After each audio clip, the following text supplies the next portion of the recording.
Hello there, everyone. My name is CM Freeze, and if you have never watched my channel before, I'm a huge Atlanta sports fan.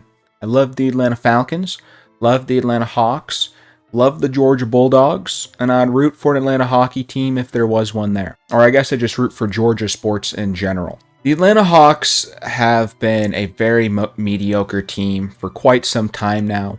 They did have that conference championship game run, or conference championship run a couple years ago. That was really fun.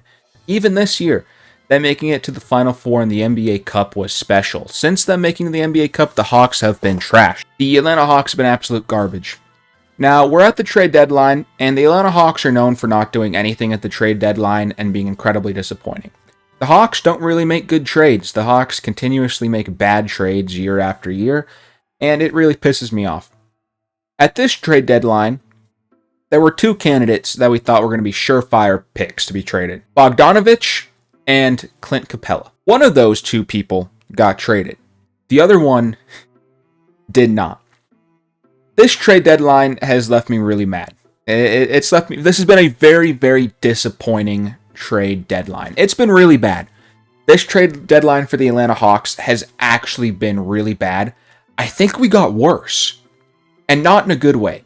For your viewing pleasure, I decided to put everything out for you that showed what exactly the Hawks got and received. The very first 4 points you see there, obviously DeAndre Hunter, Bogey, Cody Zeller, and the picks, that is what the Atlanta Hawks gave away. After that, with their space, that is what the Atlanta Hawks received. Terrence Mann, LeVert, Georges Niang, Bones Hyland, and some other stuff. Let's quickly go over it because the Atlanta Hawks made 3 trades. The last trade that they made, and the least important, is they traded Cody Zeller and a second-round pick for nothing. He traded him to the Houston Rockets, basically to just take on his contract. So a player and a second-round pick in 2028 to take on his contract. Now let's talk about the 2 more important trades. The first trade that the Atlanta Hawks made today was they traded DeAndre Hunter in what can only be described as dog shit. It was a really bad trade. I do not understand what the Atlanta Hawks are doing. The trade is really, really bad. DeAndre Hunter is currently having the best season of his career. He's on a relatively cheap contract, and he currently is a 6th Man of the Year candidate, averaging 19 points and 4 rebounds off the bench. DeAndre Hunter was traded to the Cleveland Cavaliers for LeVert, Niang, 3 second-round picks, and 2 first-round pick swaps. Both LeVert and Niang are not starters. Now, they're good rotational pieces. They will see minutes, but they're not starters. As you can clearly see here, DeAndre Hunter, he's a power forward.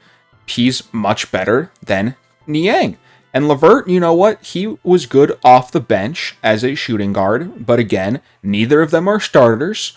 They're both in their 30s. You know what? They're not bad players, but they're not starters either. They're just pieces they got back. The Hawks also got 3 second-round picks, all owned by the Cleveland Cavaliers in 2027, 2029, and 2031. 3 second-round picks and 2 bench players for a 6th Man of the Year candidate is disgusting. I think I would have much rather just had 1 first-round pick and the 2 players. I would rather take the 1 first-round pick over 3 second-round picks. I'm sorry, but second-round picks don't really do that much, especially when they are the Cleveland Cavaliers second-round picks. So this is probably going to be picks 45 and higher in all 3 of these draft classes. Oh, congrats. The Hawks are going to be able to get the 50th best player in 3 draft classes. Fan-fucking-tastic. And you see those first-round pick swaps in 2026 and 2028? The Hawks will not use them. Here's why. For starters, they're swaps between the Cleveland Cavaliers and the Atlanta Hawks, which means that the Hawks can choose to swap their pick with the Cavaliers. You're going to sit here and tell me that in 2026, next year, the Atlanta Hawks are going to have a better record than the Cleveland Cavaliers? No, not a shot in hell. The Cavaliers are going to have a better record, and the Hawks aren't even going to swap picks. Here's another kicker, though. The Cleveland Cavaliers in both 2026 and in 2028 own both their own pick and the Utah Jazz's pick. So, In order for the Atlanta Hawks to get any value in either of these, the Atlanta Hawks have to have a better record and have a higher overall pick than both the Jazz and the Cavaliers, because the Hawks could have swapped with the worst of the two picks. So essentially, if either the Cavaliers or the Utah Jazz have a better record than the Atlanta Hawks, this pick swap is useless, which I guarantee in 2026, next year, the Cleveland Cavaliers will be better than the Atlanta Hawks, so it won't matter. Maybe, just maybe in 2028 and 3 years out, the Atlanta Hawks will be decent. So maybe in 2028, but I highly doubt that. I highly doubt we're going to be better than both the Utah Jazz and the Cleveland Cavaliers in 2028. But you know what? Maybe. That's the only pick that maybe we could get value from, but definitely not in 2026. No way in hell we're not using that pick swap. Not to mention, in 2026, the Spurs also get a pick swap with us as well. So... these pick swaps are useless. That's what I'm saying right now. They are useless. Maybe in 2028, if the stars align, it'll be worth something to us, but the first round pick swaps don't mean anything. So we traded DeAndre Hunter for way cheaper than we could have gotten for him. But the Atlanta Hawks apparently wanted him off the books. They wanted to start a clean slate, even though he's been having a really good year, especially now with JJ, Johnson getting hurt too. But whatever, I guess. And then the second trade that we made for Bogdanovich, Bogey. We traded away Bogey and 3 second-round picks for Terrence Mann and Bones Hyland. So, do you see what happened here? We got a 2027, a 2029, and a 2023 second-round pick from the Cavaliers. We then traded away a 2025, a 2026, and a 2027 second-round pick. We traded away better second-round picks than the second-round picks we got for Bogdanovich. We got worse second-round picks. Like I said, those second-round picks in 2027, 2029, and 2031 are all owned by the Cleveland Cavaliers. Now, I do know that the 3 second-round picks we gave away for Bogdanovich, I know in 2026 that one was protected from the Memphis Grizzlies. So there's a chance that that second-round pick actually isn't even given to the Cavaliers. So there's a chance that the Cavs only have a second-round pick, but still, that's a second-round pick that we had, that might not have happened. Essentially, we're trading away 3 better second-round picks, and we got back 3 worst second-round picks.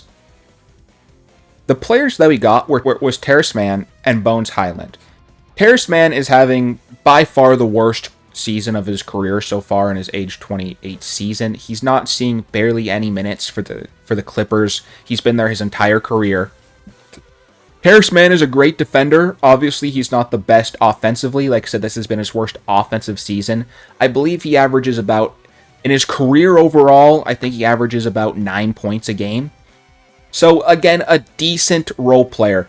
But he's a lot like Dyson Daniels, as in he's not that good offensively, but he's great defensively. But Dyson Daniels is a lot younger and has actually been a lot better offensively.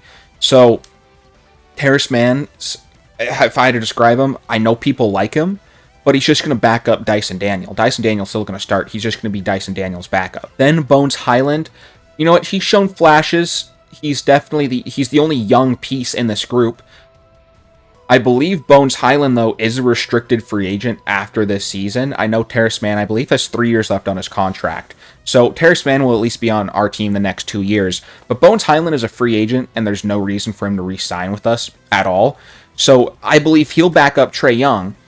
So essentially, as you can see what we've acquired here, we got Bones Hyland, who will back up Trae Young. We got Terrence Mann, who will back up Dyson Daniels. But then we also got LeVert. Is LeVert going to back up Dyson Daniel? We traded for 2 shooting guards, and we already have Dyson Daniel. And again, we already have Trae Young, too. So it's going to be real curious. It's going to be curious to see how we handle that. And, oh yeah, so we now have a lot of guards. Who the fuck do we have at power forward? Jalen Johnson was our power forward, but he's hurt now. And then, so I guess at our 3, we're going to have Ricochet. Who's going to back up Ricochet? We are so thin in the power forward position, in the forward position. We have nobody there. Zachariah Richeche is the only person that's going to be at the team at all. We traded away Hunter, and we don't have Jalen Johnson. Richeche is the only one there in the 3 or 4 position that I actually trust. Because Terrace Mann, he's 6'5".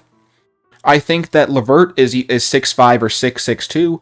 They aren't big enough to play forward. Are we just going to have a very small rotation from now on? Are we going to start both Clint Capella and Big Double O? Yes, I call him Big Double O because I know I'm going to mispronounce his name. And that's another question. Why didn't we trade Clint Capella? I don't understand why we didn't trade Clint Capella. He's not good. We couldn't even get a second-round pick for him, anything for him. I believe this is the last year of his contract. He's going to be off the team next year anyways. So when I look at all these moves that the Atlanta Hawks did, it looks like they just dumped salary. That's literally everything that they did this trade deadline, is they just dumped salary. We even got worse overall in the pick department. We lost a second-round pick in 4 straight years, and in return we got 3. And they're worse picks. We lost 4 better second-round picks, acquired 3 worse second-round picks, and got 4 bench players, and none of them are going to start. Maybe George Niang is going to start. Whoop-de-fucking-do. George Niang is starting for us now. If you would ask me, it sounds to me like we're tanking, but we're also trying not to tank because guess what? We don't even own our own first-round pick. Why didn't we trade away DeAndre Hunter and Bogey for one good player? Obviously, that market wasn't there. But if the market wasn't there, why did we trade him at all? I don't understand what the Atlanta Hawks are doing. Like I said, we don't own our own first-round pick. Massive blunder there. And we just traded away good players and got worse draft capital and a bunch of backups now. I really don't understand what the Hawks are doing. It's actually incredibly disappointing. We got way too little for the DeAndre Hunter trade. The Bogdanovich trade, like I said, we gave up 3 good quality second-round picks and Bogdanovich for Bones Hyland and Terrace Mann. Mann's having the worst season of his career so far, and Bones Hyland is a free agent after this season, and all he's going to do is back up Trae Young. Trae Young did not get any help again. The only time we've ever given Trae Young any help was when we traded for DeAndre Murray, and that was horrendous. They did not mesh well together at all and were not properly coached together. Build around Trae Young, for the love of God. And now 2 of Trae Young's best friends who have been there the entire season, DeAndre Hunter and Bogdanovich, are gone. I would not be surprised at all if Trae Young demands a trade this offseason. I really wouldn't. I really would not. Unless the Atlanta Hawks now, because like I said, they're salary dumping, maybe next season, they go out and try to acquire some big-time free agents to pair with Trae Young.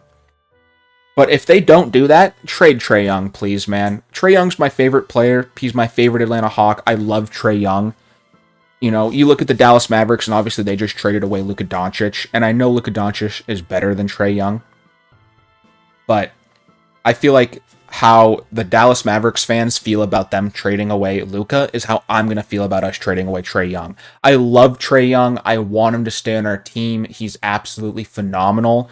But the Atlanta Hawks just can't fucking build a team around him. We did, 3-4 years ago? We made it to the conference finals and then have just done nothing since. Absolutely nothing. Keep on making mistake after mistake after mistake. Terrible ass trades, too. I hope we do good enough to at least make the playoffs, or at least make the play-in, so our picks pick 11 or 12, so the Spurs don't get a lottery pick. Imagine if the Spurs get a lottery pick out of our draft pick. Imagine how fucking disgusting that would be if the Spurs end up getting pick 2, pick 3, with our pick. That would make me fucking disgusted, man. But the Atlanta Hawks, I don't know what they're doing. Another terrible ass trade deadline.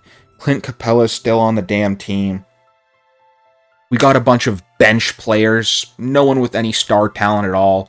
Trae Young's going to just have no talent and no help around him. It just sucks, man. It just really sucks. The Hawks suck. We don't even have our own first-round pick, too, so all this tanking we're doing is for absolutely nothing.